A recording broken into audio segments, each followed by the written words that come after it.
네, 파워풀한 정치 분석의 시간 에너지 타임 김진에너지 김진애 전 의원과 함께합니다. 어서 오세요.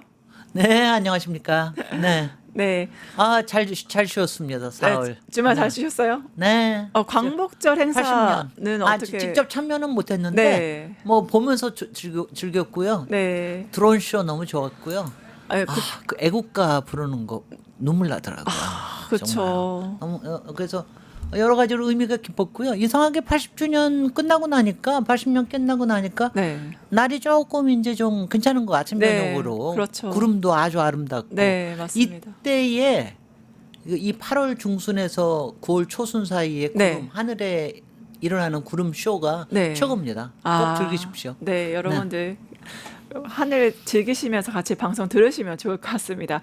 또 김건희 소환 소식 같이 이야기 나눠보겠습니다. 오늘 오전 10시 구속 후에 두 번째 소환 조사를 또 받죠. 그렇기 때문에 꼬박꼬박 잘 나와. 잘 나가네요. 그러니까 이게 사람들이 궁금해해요. 네. 유보를 했는데 갑자기 출석하기로 하고 마음이 왔다 갔다 하잖아. 왜 이런 걸까요? 특검이 아주 잘하고 있다는 거죠.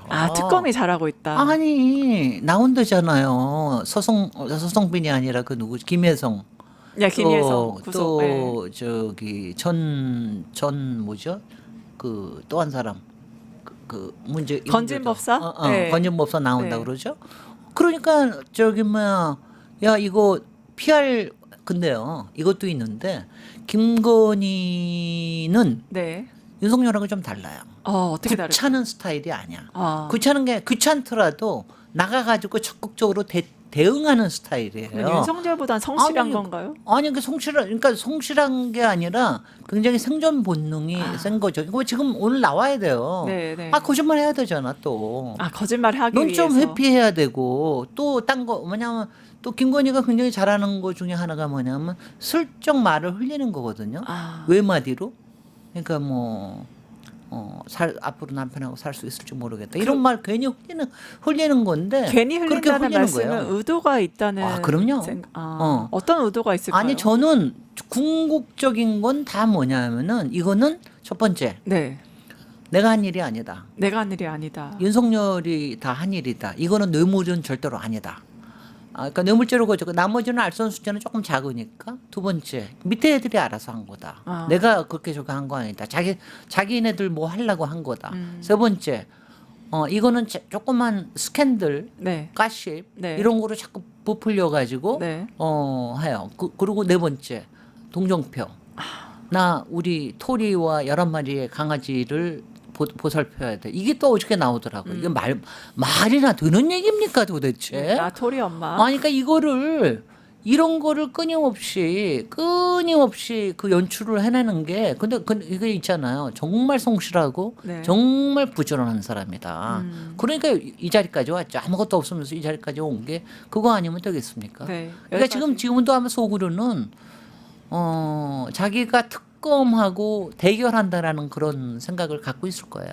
특검과 대결을 할 수 있나요? 아니 그러니까 이제 특검을 어떻게 하면 속이느냐, 네. 어떻게 하면 조금 축소하느냐, 김여성이 한 거는 어떻게 하느냐. 저는 근데 그 중에서도 가장 잘하는 기법이 논점 흐리기입니다. 논점 흐리기. 그게 김건희의 특기라고 보면 될까요? 저는 논점 그게 흐리기? 가장 크다고 생각해요. 네. 논점 흐리기. 네. 뭐라고 얘기 나오면은 왜 여성을 혐오하느냐, 뭐 이런 식의. 이런 식으로. 이런 식으로 뭐 어떻게 저기 하면은 뭐 동종을 유발하게 한다라든가 뭐 이런 식의 그 논점 흐리기가 뭐냐면 그게 이른바 제가 좋은 표현으로 하겠습니다. 사교계의 여성들이 많이 하는 수법입니다. 그게 김건희만 하는 게 아니라 사교계 여성들의 수법이군요. 아니 그러니까 이거는 그래요. 본인이 자기는 기업인이라고 그러죠. 자기 사업가라고 그러잖아요. 그쵸, 사업가도 일종의 사교를 그리고 특히 이제 했던 비즈니스 자체가 네.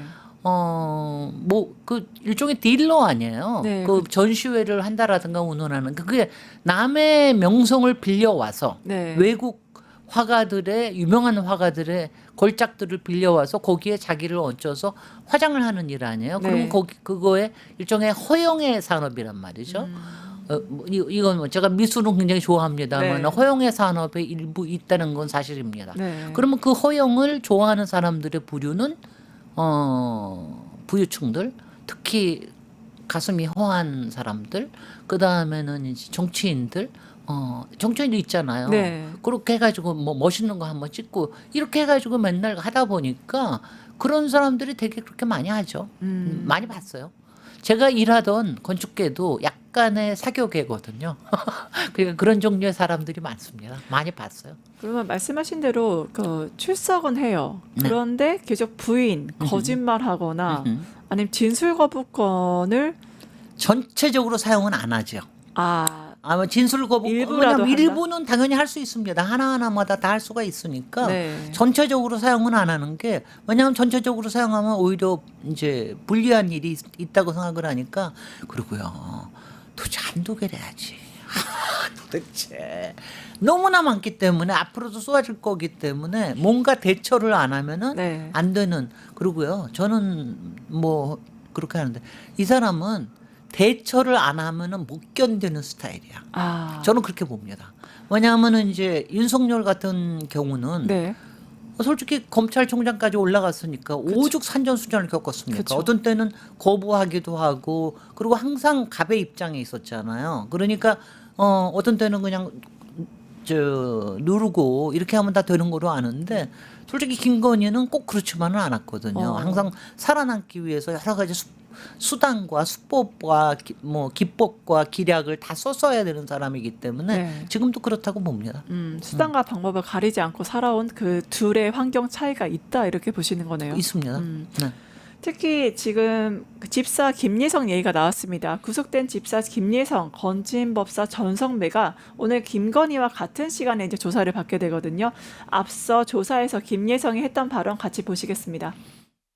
무슨 돈 벌었다는 소문이 들린다고 하는데 거기서 연락 오면은 전화 가면은 가서 조사 받으라고. 돈 빌려주면 10원짜리 하나라도 다 받아야 되는 성격이에요. 왜 김여사 관련돼 있는 특검을 재임 기간 중에 안 받았는지. 네, 김예성은 렌터카 업체 IMS 모빌리티가 2023년 대기업 등으로부터 184억 원을 투자받는 과정에 김건희와의 친분을 내세워서 굉장히 영향력을 행사했다는 의혹을 받고 있습니다. 네. 어떻게 보셨어요? 뭐 여태까지로 봐서는 정황적으로는 분명한 것 같고요. 그리고 특검이 특히 돈까지 특정을 했잖아요. 네. 한 44억인가 그랬는데 이제 33억 얼마라고까지 딱 특정을 한 거 보면은 상당한 증거를 확보를 한 것 같고요. 네. 저 전화 걸었다는 거 있잖아요. 네. 아니 그 정보를 대통령실에서 안 받으면 어디서 받습니까? 그렇죠. 공직기강 비서실에서 받았을 거 아니에요. 네. 거기서 조사하고 있었으니까. 그러면- 근데 그러면 그때도 평소 같으면 가령 저 같으면 전화 안 겁니다. 그냥 내버려 두지요. 그 전화 걸잖아, 지가. 네. 자기가 전화를 걸잖아요. 그러니까- 대응 안 하면 못 견디는 거야. 그리고 그렇게 하면 될 거라고 생각을 하는 거지. 말도 안 되는 일이죠. 일반적으로 그러면 공직기관 비서관실에서 하는 일이 어떤 거가 있나요? 아니 공직기강 비서관이라고 하는 게 네. 고위 공직자들 네. 그다음에 여기에서 주변에 이 사람들이 혹시 직권을 남용하거나 네, 네. 혹은 뭐 자기의 처지를 이용을 해가지고 뭔가 하지 않나 이런 거를 하는데 가령 건진법사가 계속해서 이름을 팔고 다닌다 네. 대기업에 그리고 가령 명태균이 네. 김건희 이름을 팔고 다닌다. 네, 이러니까 가가지고서 얘기를 하는 거죠. 자 봐라. 그래 공헌을 세워서 정확하게 이게 명태균한테 한 말이에요. 네. 공헌을 세웠으니까 김건희 여사나 윤석열 대통령의 이름을 팔고 다니는 건 좋은데 이권에는 개입하지 마라. 이렇게 얘기를 하는 거 아니에요. 특히 이권에 개입하는 거를 공직기강 비서실에서 가장 많이 보죠. 그러니까 이제 김여성까지 했던 거는 당시에 김건희 여사 관련해 가지고 당시에 네. 건진한테도 얘기했습니다. 네. 다니면서 이상한 짓 하지 말라고. 명태균한테도 찾아가서 얘기했어요. 김여성도 저 라인 중에 하나였던 거죠. 그런데 공직기관 비서관실에서 조사를 하는데 이 조사 내용을 그럼 김건희가 알고서 이걸 무마시키려고 했던 걸로 봐야 될까요? 아니 그러니까 적어도 네. 그러니까 뭐 아주 자세한 내용까지 다 얘기는 안 했을지도 몰라요. 네네. 근데 귀뜸을 해줬겠죠. 그리고 공직기강 비서관실에는 과연 김건희 라인이 없었을까? 저는 있었을 거라고 봐요. 거기 안에도 있었다. 대통령실의 곳곳에 홍보 쪽뿐만이 아니라 여기저기 언론에 관련된 거, 공보에 관련된 거, 하나하나 건일 라인들이 있었으니까 네. 그 사람들이 아는 거죠. 내부에서 얘기가 들리니까. 그리고 네. 이제 그 안에도 꼭 자기가 꽂아놓은 사람이 아니더라도 왜 제2부속실을 안 만들었어요? 그냥 제1대통령실 안에서 다 섞여 있으니까 네. 서로 얘기를 하면서 귀뜸을 해주고 이러는 거죠. 그러면 귀뜸해주고 나면 나중에 혹시 자기한테도 뭔가 페이버가 올지도 모른다. 이렇게 생각하는 또 행정관들도 있었을 테니까. 네. 그래서 그러니까 말도 안 되는 거죠. 제일 부속실 안 만든 이유도 그때 당시에 이런 정황들이나 여러 가지 이유가 분명히 있었겠네요. 제가 처음부터 지적했습니다. 네. 이거는 순수하게 왜 청와대에 안 들어가느냐? 바깥에 마음대로 돌아다니려고. 왜 제2부속실 안 만드느냐? 자기 마음대로 예산 쓰고 대통령실을 자기 마음대로 예산도 쓰고 인적 자원도 쓰고 자기 마음대로 하려고 이거예요. 결국에 감시를 안 받고 자유롭게 쓰기 위해서 그렇게 그렇습니다. 했다는 거군요. 저는 그렇게 봅니다. 네. 또 김예성, 김건희 집사랑 호칭에 대해서 굉장히 불쾌했다는 얘기가 있습니다. 아니 뭐 그거야 뭐 그냥 집사라는 말이 통칭 이런 권력형 범죄에서는 밑에 이렇게 하수인으로 일하는 사람을 특히 돈에 관련돼서 하는 사람들 보고 집사라고 얘기를 많이 하는 건데 네. 그렇게 나오니까 자기는 그런 거 하는 사람 아니다. 자기는 사업가다. 독립된 사람이다. 얘기하느라고 그런 거죠. 근데 뭐 집사인지 아니면 집사보다 더 높은 사람인지 아, 왜냐하면 집사도 지금 김건희가 깔아둔 집사가 한둘이 아니잖아요. 그렇죠. 근데 그 중에서 총집사가 있을 거거든요. 아, 그러니까 왜냐하면 저는 이래요. 왜냐하면 보석 모으는 집사도 있고 네. 다 역할이 배분돼 있다 이 말씀이시죠? 돈 따로 비자금하는 집사 따로 있고 막 굉장히 여러 종류의 집사가 있을 테니까 뭐 본인은 집사가 아니지만 집사 역할을 하는 그런 집사죠. 그래서 이런 얘기도 있어요. 왕 집사는 사실 김건희를 호위했던, 보호했던 그동안 제대로 5년 동안 조사 한번 제대로 안 했던 검사들이 아니냐 이런 얘기도 좀 있습니다. 근데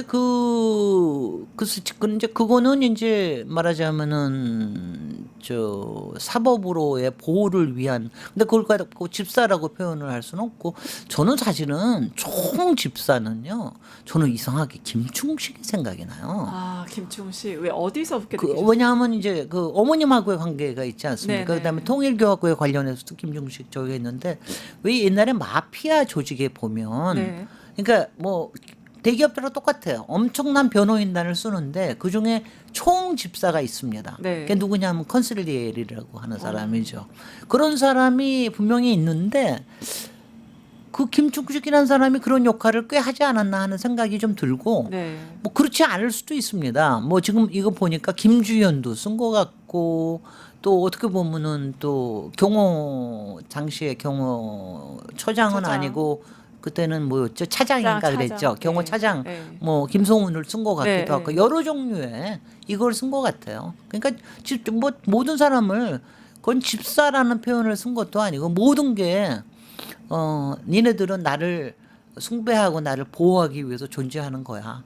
이런 생각으로 꽉 차 있는 사람이죠. 네. 그게 어떻게 가능했겠어요? 남편이 검사고 중앙지검장이고 검찰총장이고 대통령이기 때문에 가능한 거죠. 네, 또 뇌물죄 적용 여부에 대해서도 좀 논란이 있어요. 실제 뇌물죄는 공직자이기 때문에 그러면 뇌물죄를 김건희 배우자인데 민간인인데 적용을 할 수 있을지 여기에 대해서 윤석열이 입을 열지 이것도 좀 궁금해하는 사람들이 나는 있습니다. 그거 법을 좀 바꿔야 되는 거 아니에요? 음, 아니 그리고 뇌물죄하고 알선수재가 네, 그렇죠. 굉장히 형량이 굉장히 많이 차이가 차이가 많이 나더라고요. 근데 이제 뭐 아주 엄밀하게 얘기하면 공직자에 대해서 뇌물죄를 하는 건 맞다고 생각을 합니다. 네네. 근데 그거 뭐냐면 이거를 엄청나게 악용을 한 거 아닙니까? 그렇죠. 자기가 공직자가 아니 지금도 계속 얘기하는 게 그거잖아. 나는 내가 뭐 아무것도 아닌 사람 아닙니까? 그리고 계속 얘기하는 거니까. 그러니까 이거는 이른바 옛날에 윤석열 특검이 최순실과 박근혜를 잡아넣었을 때 했던 논리. 경제 공동체 네, 이거로 해가지고 분명히 할 수 있을 가능성이 있을 겁니다. 김건희도 경제 공동체로서 뇌물죄 그 알선수재 같이 묶어서 보낼 수 있다. 그리고요, 요게 이것도 여러 가지 레벨인데, 그러니까 가령 뭐 6천만 원짜리 목걸이 받은 거는 별거 아닐 수도 있어요. 네. 그냥 알선수재일 수도 있어요. 근데 가령 앞으로 밝혀지겠습니다마는 공천에 개입한 거 그렇죠. 이런 거는 서로 모를 수가 없어요. 모든 걸 모를 수가 없습니다. 그 다음에 윤석열이 과연 자기 와이프가 목걸이를 받았는지는 몰랐을지 모르지만 네. 공천에 개입하면서 그렇죠.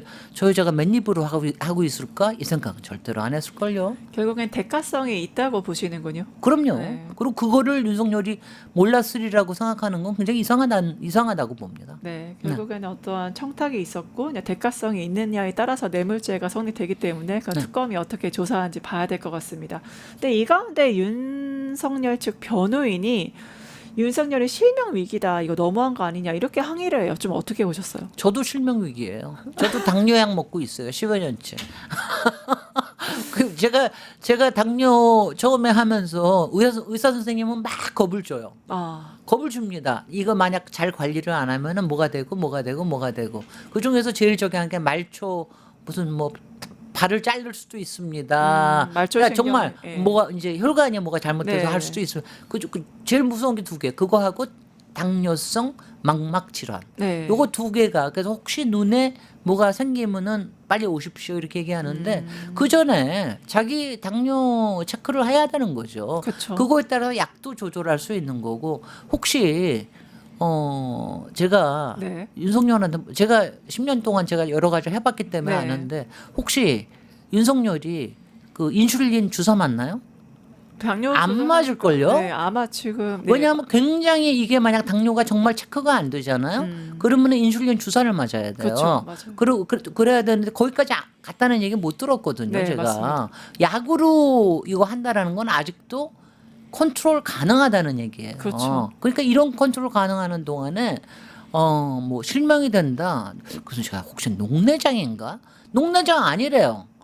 녹내장은 정말 실명할 수 있거든요. 그러니까 요새 현대의학들이 네. 왜냐하면 여러 가지 징후들을 관리하기 때문에 그러니까 어떤 증상이 생길 때 그거에 가장 최악의 경우를 딱 생각을 해가지고 지금 얘기를 하는 거죠.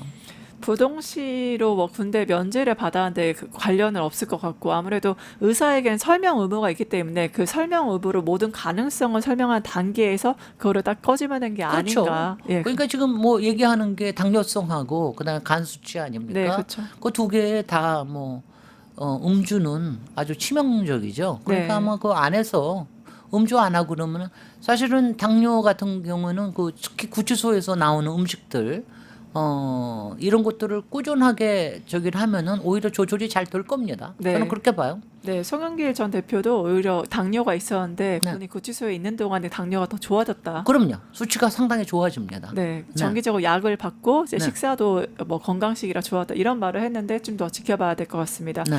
또 이런 황제 특혜 이제 수감 이거 대해서 얼마 전에 서울구치소장을 변경시켰잖아요. 결정적이었던 게 그 대통령실 측근이 휴대폰까지 전달했다. 휴대폰을 피의자한테 전달한다는 것 자체가 있을 수 없는 일인데 그게 발생했다는 거잖아요.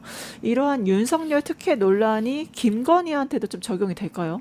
그게 황제 수감이 아니고요. 네. 그건 완전히 불법입니다. 그렇죠, 불법이죠. 난 저는 뭐냐면은 약간 뭐 변호인실 접견을 조금 해주거나 이런 건 특혜라고 그럴 수 있죠. 단독 접견식. 단독 접견실 쓰거나 아니면 양옆을 비우거나 그쵸. 뭐 이러는 건 약간 그럴 수 있고 그리고 당시에 또 대통령은 신분이었고 네. 그런데 말도 안 되잖아요. 우리 면회하러 가도 모든 이 핸드폰은 다 두고 예, 소지품 다 갑니다. 검사를 다 뭐 하죠. 검사하고 가는데 어떻게 아무리 비서실장이라고 그러지만 부속실장인가요? 네, 그 네, 친구가 부서실장. 그렇지만 어떻게 그걸 갖다 그대로 놔둡니까? 그거는 김현우 그 구치소장 네. 그거는 지금 이제 저기를 해야 됩니다. 네, 그거 이제 그러면- 그냥 저 이동만 해가지고는 안 되고요. 그쵸. 그건 조사해야 됩니다. 보직 이동이 아니라 이제 네. 어떠한 그 징계라던가 그 조사 결과 내부에 그런 일이 왜 일어나는지 감찰이 좀 필요할 것 같습니다. 그리고 아마 지금 이제 이런 얘기를 특검에서 알게 된 게 네. 내부에서 구치소 안에서 나온 얘기일 거예요. 그쵸. 근데 이게 뭐냐면은 많은 것들이 기록도 돼 있고 그럴 그쵸. 거거든요. 굳이 소장이 바뀌니까 지금 많은 증언들이 터져 나온다고 그럼요. 하더라고요. 근데 김건희도 그런 거 믿고서 서울 구치소 가고 싶었는데 다 글렀죠. 뭐. 남부로 가버리는 바람. 남부로 가고 거기도 교도소장도 없고. 그렇죠. 근데 얼마나 한심하면은 아무리 카르텔이지만 구치소장까지 카르텔로 만들어가지고 그렇게 합니까? 그런 정말 징글징글한 사람들이에요. 네. 또 주제를 넘어가서 이재명 대통령의 국민 임명식 같이 보도록 하겠습니다. 지난 15일 서울 광화문 광장에서 국민 임명식이 거행이 됐잖아요. 14일 전야제 얘기하셨는데 15일 임명식은 좀 어떠셨어요?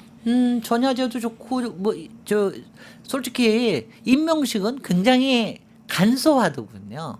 그러니까 전체적으로 근데 이제 이번에 저는 그 좋았던 게 공간을 참 잘 썼어요. 아, 광화문 안이라는 거. 네, 그렇죠. 광화문으로 쭉 걸어 나오는 그 국기 들고서 걸어 나오고 맞아, 애국기, 건축이나 디자인 하셨으니까. 이거 나오니까 그리고 이렇게 동그랗게 해 놓으니까 훨씬 더 맞아면 모든 사람들하고 소통한다라는 그렇죠. 그런 느낌이 사방에서 다 볼 들어서 수 있죠. 그게 굉장히 기분 좋았고요.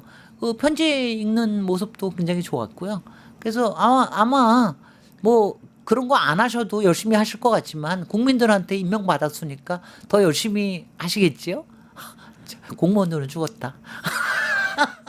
규모가 말씀하신 대로 전날 전야제는 2만 명이 참가했었고 네. 이제 당일날 15일 날에는 국민 임명식에는 1만 명이 했는데 네. 여전히 이제 공무원들은 좀 힘들었다 그렇게 보시는 거죠? 아니 공무원들은 아니 그게 아니라 네. 뭐 그것 때문이 아니라 네, 네. 아니 그렇게 열심히 이제 일하라고 더군다나 임명장까지 받았으니 아하. 얼마나 국무회의 더 열심히 하실 열심히 거고 하시고. 얼마나 더 현장을 족치시고 지금도 지금 2달 반밖에 안 됐지만 네. 분위기가 굉장히 달라졌잖아요. 아하. 그게 아마 노동부 장관뿐만이 아닐 거예요. 아마 이제 모든 국토부도 쪼개야 되고 기재부도 쪼개야 되고 다 그거 하시려고 그러니까 아마 더 열심히 일하실 뭐 그 스피릿이 좋아졌을 겁니다. 에너지 네. 잔뜩 받으셨을 거예요. 네, 되게 행복한 어제도 영화 보실 때도 행복한 표정을 지은 거 보니까 네.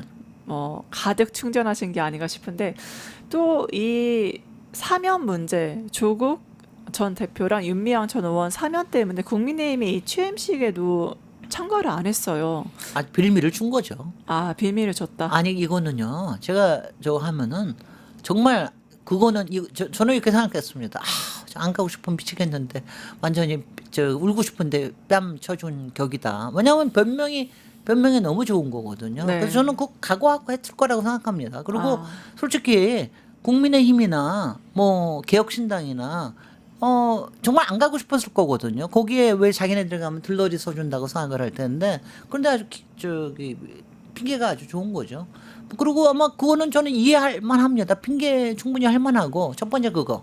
두 번째는 이제 정청래 네. 신임 당대표가 악수도 안 하겠다는데 네. 악수도 안 하겠다는 사람 옆에 가가지고 내가 왜 그거 같이 해주냐. 이거 두 가지가 아주 좋은 핑계거리가 됐죠. 또 거기에 안철수 의원은 어떻게 보셨어요? 왜냐하면 대통령 경축사 도중에 벌떡 일어나서 조국 윤미향 반대 피켓 시위를 했거든요. 그거는 안철수 의원의 상당히 유치한 짓이고요. 네, 유치한 그거는 그런 유치한 짓을 하는데 거기에다가 왜냐하면 가령 사실 조국 윤미향 가지고 그렇게 얘기하는 저는 윤미향 위원권에 대해서는 정말 굉장히 속상하거든요. 왜냐하면 윤미향 건은 순전하게 저는 그건 사법 피해자도 아니고 네. 저는 언론 피해자라고 생각하거든요. 언론 피해자다. 더군다나 그렇게 우리나라에 뭐 거의 독립운동 하다시피 위안부 운동을 한 사람을 약간의 행정적인 실수를 가지고 네. 그렇게 마녀 사냥을 하는 거는 정말 해서는 안 되는 일을 영수증 문제가 있었죠. 영수증 그때. 문제 가지고 이렇게 하고 그 다음에 그 기부금을 받은 거를 다른 사람 좋은 일을 위해서 기부를 한 걸 가지고 기부금의 목적에 맞지 않는다고 그래서 형을 때리는 거 네. 이런 건 해서는 안 되는 일이에요. 근데 거기다 그런 거 하나도 보지도 않으면서 이렇게 얘기하는 거 지금도 저 사람들 얘기하는 거는 그래야 자기네들이 공격할 거리가 생기는 거거든요. 조국에 대해서도 마찬가지입니다. 네. 조국에 대해서는 왜냐하면 우리 사회에서 뭐 공정과 상식이라는 거를 많이 깨지긴 했지만 여전히 학교 쪽에 특히 그치, 성적과 교육에 관련된 거에 대한 부모님들의 거부감이 있는 건 사실이거든요. 네. 분명히 검찰총장에 의해서 윤석열에 의해서 굉장히 피해를 받은 건 사실이나 그러니까 지난번에 또 이렇게 표를 몰아준 거 아니에요. 그쵸. 그렇지만 그 부분에 대해서는 그게 있다. 아빠 뭐 찬스다. 그러니까는 이제 그 아빠 찬스에 대한 그러니까 얘기하기가 너무 좋은 거죠. 그러니까 하는 건데 근데 뭐 저는 뭐 조금 있으면 사그라들 거라고 봅니다. 네, 또 이제 조국 전 대표 그리고 윤미향 전 의원 SNS로 계속 글을 올리고 있습니다. 네. 특히 조국 전 대표 같은 경우 패문 독서 나 네. 이렇게 책 읽었다. 그리고 윤미향 전 의원은 피해자 묘 참배하는 이런 모습들을 좀 보였는데 어떻게 보셨어요? 아니 윤미향 전 의원은 당연히 광복절이니까 네네. 당연히 그런 행사를 해야 되고요. 네. 그렇게 하고 열심히 저는 여러 가지 설명을 계속 내는 건 당연히 필요하다는 생각이 들고요. 조국 대표도 당연히 해야 되는데 지금 이제 나오신 지가 사흘 되셨나? 이제 15일, 그러니까 14일에서 조금 15일 자정. 이제 천천히 하시는 건 필요할 것 같아요. 아, 행보를 근데 좀 천천히. 근데 워낙에 좀 그런 SNS 활동이나 소통에 관련돼서는 훈련되신 분 아니에요. 아주 그렇죠. 자연스럽게 하던 분에서 그렇게 하는데 약간은 전략적인 게 필요하리라 하는 생각은 듭니다. 그래서 혹자는 뭐 조국 전 대표는 SNS, 그다음에 정청래 대표는 유튜브에서 SNS와 유튜브의 대결이다 이렇게 평가하시는 분도 두 있는 것 사람이 왜 같습니다. 대결을 해요? 그러니까 약간의 그 차기 뭐 지도자라던가 아니면 영향력 측면에서 영향력 저는 그건 뭐 괜히 호사가들이 괜히 하고 싶어서 하는 하는 말들이라고 생각이 되고요. 그리고 정치인들은 당연히 이제 현실 정치인들이니까 영향력을 위해서 자기네들이 할 수 있는 온갖 수단을 다 쓰는 건 당연한 거죠. 네, 누가 합니까? 정청래 대표가 좀 있으면 SNS를 많이 활용하시고 네. 또 조국 대표는 네, 유튜브로 유튜브를 가지고 활용할지. 하실 수 있으니까 방법론의 그거는 측면. 그건 뭐 자연스러운 일이라고 봅니다. 네. 그게 효과가 있는지 없는지는 좀 가늠해 보셔야 네. 되고요. 국민의힘에서는 여하튼 반쪽짜리 경축식 그다음 취임식이 돼버렸다는 측면이 있는데 이러한 국민의힘 지금 전당대회를 또 진행하고 있습니다. 그래서 앞으로 다 2차 토론대회를 보면서 정책 수준이나 실질적 변화를 좀 기대할 수 있으신가요? 어떻게 보세요? 이 전당대회. 이 당은 쪼개져야 돼요. 아니 그러니까 쪼개지거나 없어지거나 망하거나 쪼개지거나 없어지거나 망해야 된다. 이 세 가지 길밖에 없습니다. 네. 솔직히 네. 쪼개지는 근데 이렇게 저걸 해보시죠. 쪼개지는 거는 자기네들의 자의로 해야 되는 일입니다. 그쵸. 그러니까 뭐 찬탄 반탄 가지고 싸우는 게 그거 우습잖아요. 맨날 똑같은 얘기 리플레이하고 또 리플레이하는 건데 그리고 망하는 거는 스스로 망할 능력이 지금 없는 사람이에요. 그렇죠. 자정이 안 되고 있죠. 그 다음에 사라지거나 하는 거는 외력에 의한 건데 그래서 저는 이런 생각까지 듭니다. 지금 이제 특검에서 굉장히 많은 이제 특히 내란 특검에서 네. 전후 과정을 보면서 추경호 더하기 여러 사람들이 혹시 윤석열하고 여러 가지 내통한 것이 아니냐 이걸 조사를 하고 있는데 만약 여기서 문제가 생기거나 혹은 통일교에서 온 돈이 권성동을 통해서 상당히 많이 이걸 수익으로 했거나 이렇게 되면 이거는 당이 살아남을 수가 없거든요. 근데 이렇게 스스로 망하거나 스스로 쪼개지질 못하기 때문에 사라지게 해줘야 되는 게 아닙니다. 외력으로. 뭐 위원정당, 뭐 심판 네, 청구라던가. 아니 뭐 그렇게 되든 네. 아니 하여튼 그렇게 그러니까 뭐냐면 만약 거기까지가 와서 45명, 41명이나 45명에 대한 여러 가지 사법 처리가 있게 된다. 그러면 자기네들 어떻게 하겠어요?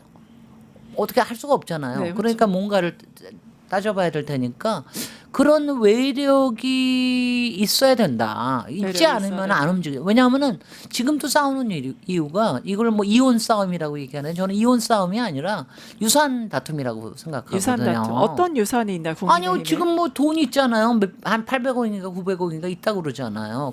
거기다가 저 자기네들이 주장하는 500만은 아니고 네. 한 70만 정도의 책임당원, 권리당원인가 책임당원이 있는 거니까 이거는 자기네들의 자산 아닙니까? 네. 그러니까 그거를 누가 더 많이 갖느냐 이거 가지고 싸우는 거니까 네. 여간에서는 잘 안 쪼개지죠. 근데 유산 싸움은 되게 법정에 가야지 결정이 되는데 네. 그죠? 법정으로 가야 될 것 같아요. 법정으로 가야 된다. 네. 결국엔 그렇게 보시는군요. 그럴 것 같아요. 지금 뭐 자기네들끼리 조율할 능력도 의지도 없다. 그런 게 없는 것 같아요. 없다. 자정 능력이 없다. 뭐 체스키르 롬로프님, 김진애 의원님 말씀에 공감합니다. 그다음에 다른 분들 영희님, 김진애 의원님 화이팅. 파이팅. 네 하시겠습니다.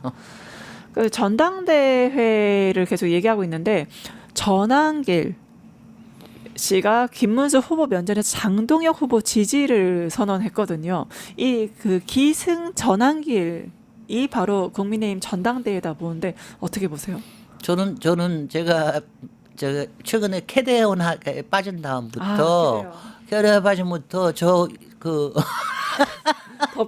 더피가 제일 이쁩니다. 네, 너무 이쁩니다. 근데 정말 무서운 거는 귀마 아니에요. 아, 귀마가. 그렇죠. 근데 저는 국민의힘이 솔직히 귀마한테 먹혔더랬어요. 지금도 윤석열, 김건희한테 한번 먹히지 않았습니까? 네. 그 예전에는 또 이준석한테 한번 먹힌 적도 있는데. 네, 그렇죠.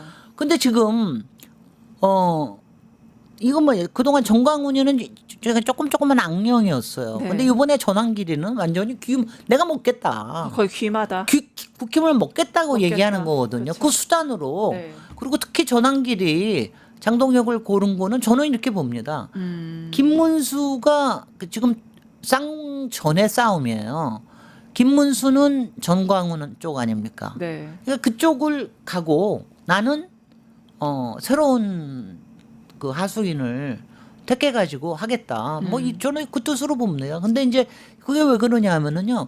만약 요번 22일 날 네. 저 투표에서 과반수가 안 나오잖아요. 네. 과반이 아마 안 나올 것 같은데. 네. 김문수 후보가 과반을 안 하는데 가령 두 번째까지 장동혁이가 1, 2위로 뽑힌다. 만약 그럴 것 같으면 네.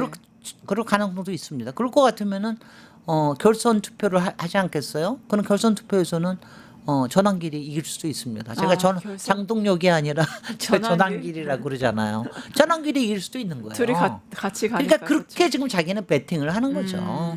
배팅을 한다. 근데 그런 베팅에 먹혀 들어가고 있는 게 말이 되는 겁니까?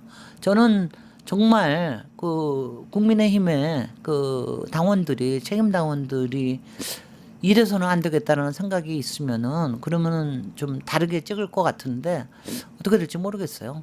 하도 뭐 주경태 안철수도 단일화 안 하잖아요. 저 사람들 죽어도 안 한다는 거 아닙니까? 그렇죠. 자기로 단일화 안 하면 안 된다 그러는 거니까 단일화 안 하면 아마 2위가 될 가능성 없을 거예요.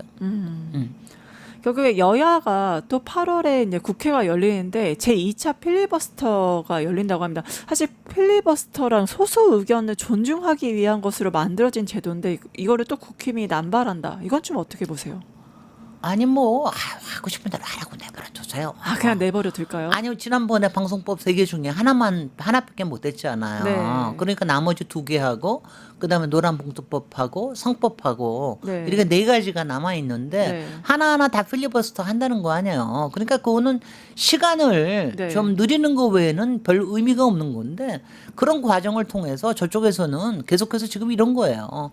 조국과 윤미향 사면 반대하는 것처럼 계속해서 자기네들이 이재명 정권에다가 낙인을 찍을 수 있는 뭔가를 네. 계속 뭐 이재명 독재 정권이다. 민주당 독재한다. 네. 이거를 하기 위해서 계속해서 실적을 쌓고 있는 중이니까 저는 그렇게밖에 안 보여요. 왜냐하면 적어도 네.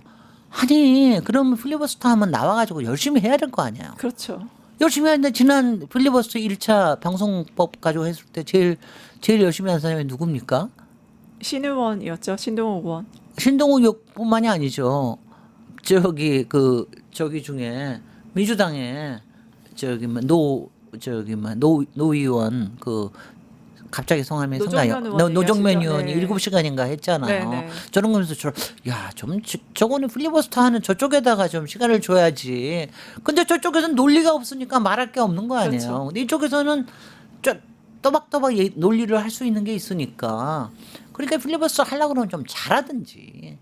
그러니까 이거는 정말 국회를 비생산적으로 만들고 있는 거는 국민의힘입니다. 네, 결국에는 시간 잡아먹기 전략으로서 다시 국회 행보를 가로막고 있는 게 국민의힘이 아닌가 싶습니다. 네. 네, 오늘은 여기까지 진행하겠습니다. 지금까지 김진애 의원님과 함께했습니다. 감사합니다. 감사합니다.